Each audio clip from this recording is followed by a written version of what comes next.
पाप वाला जो जीवन है ये बड़ा डेंजरस है, क्योंकि हो सकता है आज आप गुनाह में हो और आशीषित हो रहे हैं। ये संसार की आशीषें ये सबूत नहीं है कि परमेश्वर आपसे खुश है, केवल ये वचन एक स्टैंडर्ड है जो आपको बताता है कि प्रभु आपसे खुश हैं या नहीं। अगर आप पवित्रताई में हैं, आपका फल आपकी पीढ़ी के बाद पीढ़ी के बाद पीढ़ी के बाद पीढ़ी के बाद पीढ़ी खाएगी।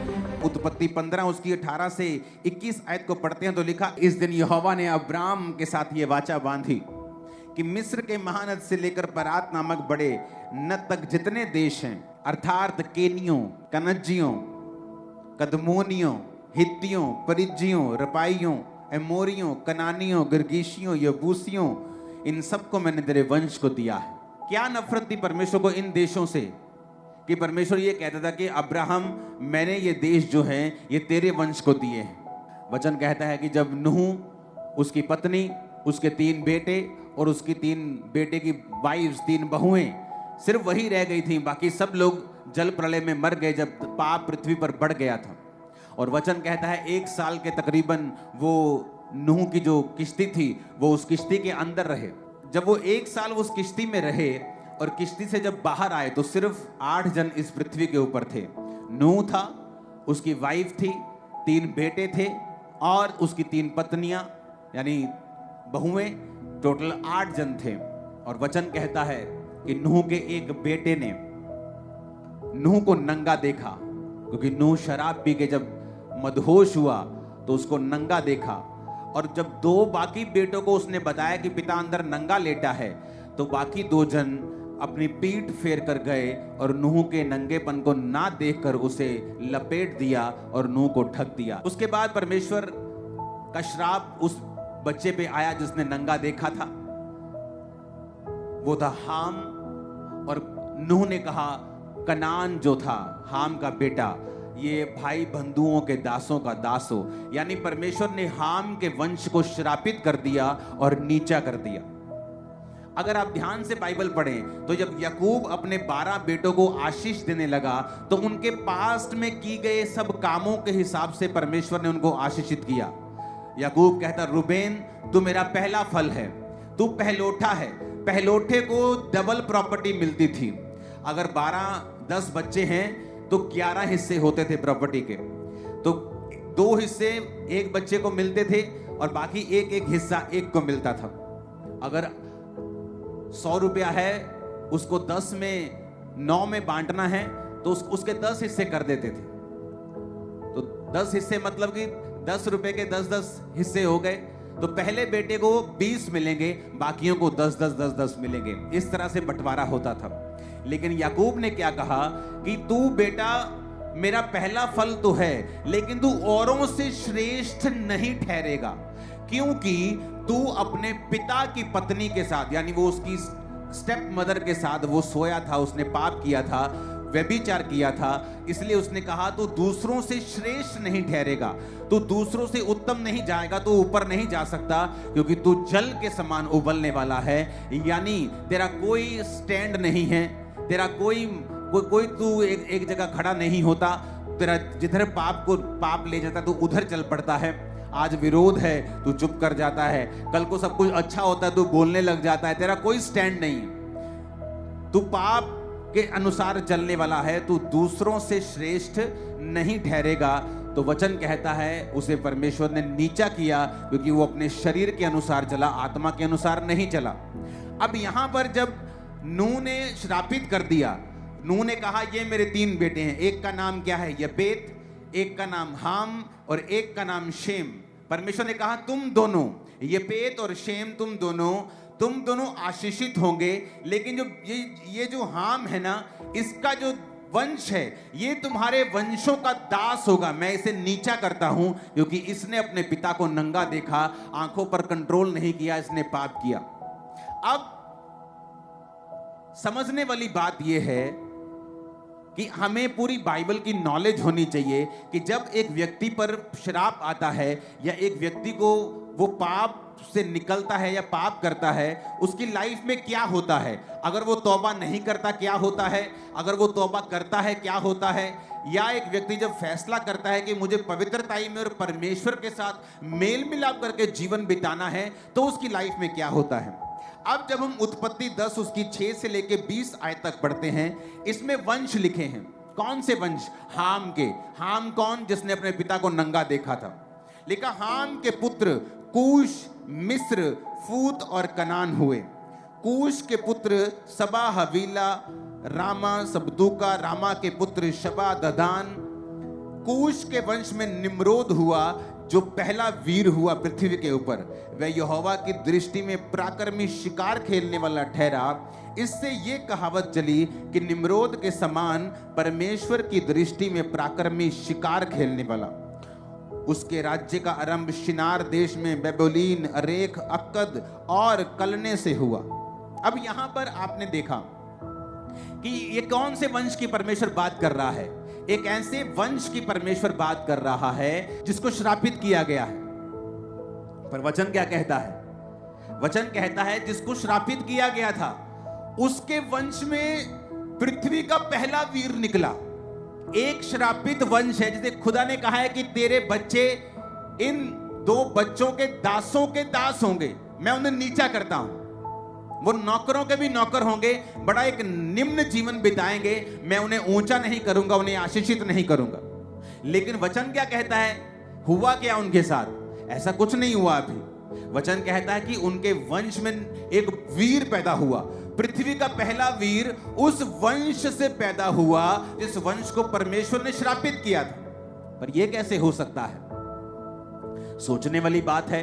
जब आप बाइबल पढ़ते तो सोचते तो होंगे ही कि एक तरफ अभी पिछली अध्याय में तो परमेश्वर इनको श्रापित कर रहा है, अगले अध्याय में यह लिख रहा है कि इसी वंश में एक ऐसा वीर पैदा होता है जो पृथ्वी का पहला वीर था। इतना बड़ा बड़ा परमेश्वर उनको ब्लेस कर रहा है, इतना उनका नाम कर रहा है, तो फिर ये श्रापित कहां से हुए? वचन कहता है उसके बाद जब आप 20 आयत तक पढ़ते हैं तो लिखा है 13 आयत में लिखा मिस्र के वंश में लूदी, अनामी, लहाबी, नफ्तूही। 15 आयत में लिखा कनान के वंश में सिदोन, हित, यबूसी, एमोरी, गिरगाशी, हिक्की, सीनी, हिव्वी, अवर्दी, समारी, हमाती। और ये फिर कनानियों के लोग कुल भी फैल गए। मिस्र कहां से निकला? इसी श्रापित वंश में से। ये किन किन राजाओं, किन जातियों के नाम लिखे हैं? यबूसी, एमोरी, गिरगाशी। ये उन्हीं जातियों के नाम लिखे हैं जिन्हें परमेश्वर ने अब्राहम को कहा था कि मैं ये सब जातियां और इनके देश तेरे वंश को दे दूंगा। यानी कि परमेश्वर इनके पाप को भूला नहीं, क्योंकि उन्होंने परमेश्वर में तौबा नहीं की। अगर की होती तो परमेश्वर अब्राहम को कभी ना कहता कि मैं जो ये वंश पाप और श्राप के अधीन है, मैं इसको तेरे वंश को दे दूंगा। कई बार आप नोटिस करते हैं और शैतान इस बात का फायदा उठाता है, जब आप किसी पापी को देखते हैं कि वो बढ़ रहा है, आपको लगता है अच्छा ये तो बढ़ रहा है। पहला पृथ्वी का वीर हाम के वंश में पैदा होता है, और लिखा पहला पृथ्वी का वीर उस वंश से पैदा होता है जो वंश परमेश्वर ने श्रापित किया है। कई बार आप जब अन्य जाति लोगों को देखते हैं, आप जब और लोगों को देखते हैं, आप जब ऐसे पास्टर प्रॉफिट्स को देखते हैं जो पाप कर रहे हैं लेकिन वो बढ़ रहे हैं, परमेश्वर कहता है चिंता मत करो, और किसी की बढ़ोतरी से ये अंदाजा मत लगाओ कि मैं उनके साथ हूं। यहां पर एक ऐसा वंश जो प्रभु से श्रापित हो चुका है, लेकिन उसके वंश में अभी वीर पैदा हो रहे हैं। पृथ्वी का पहला वीर उसने पैदा कर दिया, लेकिन एंड में क्या हुआ? वो सारे वंश अब्राहम के वंश को दे दिए गए, और उन सबों ने इजरायली लोगों की, यानी उस वंश की जिसे परमेश्वर ने ब्लेस किया था, उनकी गुलामी की। आज कई बार एक धर्मी जब पापी को देखता है, एक क्रिश्चियन को देखता है कि वो नशे बेचकर ब्लेस हो रहे, नशे बेचकर वो गाड़ियां ले रहे, मकान ले रहे, वो पाप करके आगे बढ़ रहे, उसे लगता है कोई फायदा नहीं है पवित्रताई में जीने का। ये देखो ये भी तो है ही है, कौन सा परमेश्वर ने इसके सिर पे डंडा मार दिया है? ये भी तो है, ये पास्टर पाप में, व्यभिचार में 5-5 पत्नियां रखी हैं इसने, कौन सा इस पे डंडा बज गया? लेकिन मेरी बात को याद रखना, अगर आप पवित्रताई में हैं, आपका फल आपकी पीढ़ी के बाद पीढ़ी के बाद पीढ़ी के बाद पीढ़ी के बाद पीढ़ी खाएगी।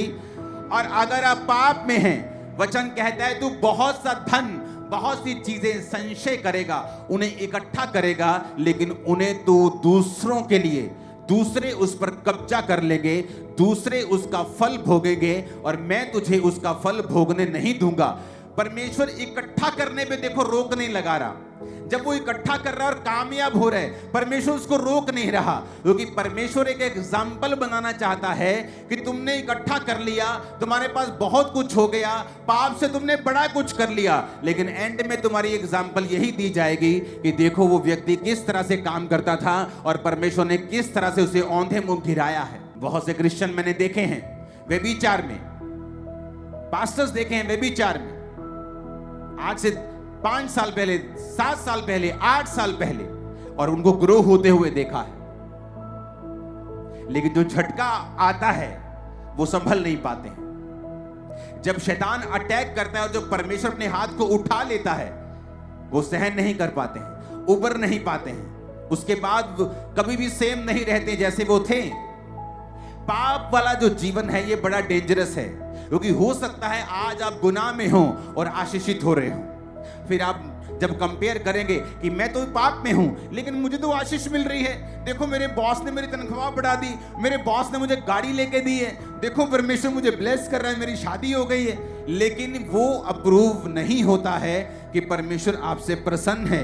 ये संसार की आशीषें ये सबूत नहीं हैं कि परमेश्वर आपसे खुश है, केवल ये वचन एक स्टैंडर्ड है जो आपको बताता है कि प्रभु आपसे खुश हैं या नहीं है। मैं बड़ा हैरान हुआ जब मैंने हाम का वंश पढ़ा, क्योंकि मैं बाइबल को बार बार पढ़ता हूं। एक बार बाइबल खत्म, फिर दूसरी बार शुरू, फिर तीसरी बार शुरू, फिर चौथी बार शुरू, और मैं पढ़ रहा हूं, मैं क्या देख रहा हूं कि परमेश्वर ने पृथ्वी का पहला वीर उस वंश से पैदा किया है जिस वंश को परमेश्वर ने नीचा किया।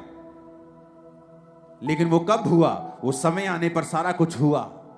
बाइबल कहती है परमेश्वर धीरजवंत है। पाप करने, क्रोध करने में जो पाप करते हैं उन पर क्रोध करने में परमेश्वर विलंब करता है। वो चाहता है कि ये मन को फिरा लें। करुणा करने में बड़ी जल्दी करता है, दया करने में प्रभु बहुत जल्दी करता है। कोई झट माफी मांगता है, प्रभु उसे माफ कर देते हैं। बाइबल कहती है क्रोध करने में, सजा देने में वो विलंब करता है, वो धीरज रखता है, वो धीरजवंत परमेश्वर है। आज आपको ये फैसला लेना है, क्योंकि जब आप आपका जीवन जीते हैं तो इसका मतलब ये नहीं कि मुसीबतें अभी आपकी लाइफ पर आएगी, लेकिन आप एक ऐसी डायरेक्शन पर चल पड़े हो जिसका एंड 100% रॉन्ग, 100% रोने वाला और 100% फ्रूटलेस होगा, और उसका एंड बहुत भयानक होगा।